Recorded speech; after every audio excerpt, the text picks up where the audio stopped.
Bonjour les amis, quelle déception, quelle désillusion. Je ne vous le cache pas, j'étais convaincu qu'hier serait une nouvelle journée de défense, de bagarre pour la liberté de la presse, pour la défense des valeurs démocratiques, pour la défense des valeurs républicaines, mises à mal par Bolloré, ce salaud qui veut imposer Geoffroy Lejeune à la tête du JDD, qui était tellement indépendant qu'il soutenait Macron.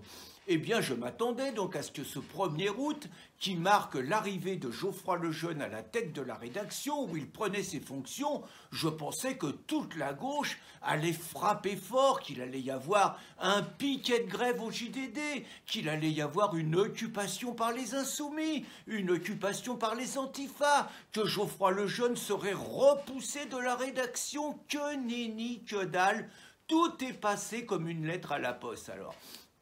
Il paraîtrait que Vincent Bolloré, il aurait sorti le carnet de chèques et qu'il aurait accordé aux journalistes qui voulaient partir des conditions jamais atteintes par la profession. 3 mois de salaire par année d'ancienneté, cumulation de la loi de la clause de conscience et de la clause de cession et tout. Bref, il paraît que les journaleux, ils partiraient avec des chèques pour certains de 100 voire 200 000 euros et que naturellement, comme ce sont des héros qui ont mené la bataille contre l'ogre de Bolloré, contre le seigneur Geoffroy Lejeune, comme l'a appelé Libération, naturellement, les héros de la lutte des classes, les héros de la lutte des journalistes pour les valeurs de l'Europe vont être récompensés et vont être recasés dans des rédactions amies. Et en attendant, le JDD va sortir à partir du 15 août et je suis sûr qu'il y a plein de populistes qui vont se précipiter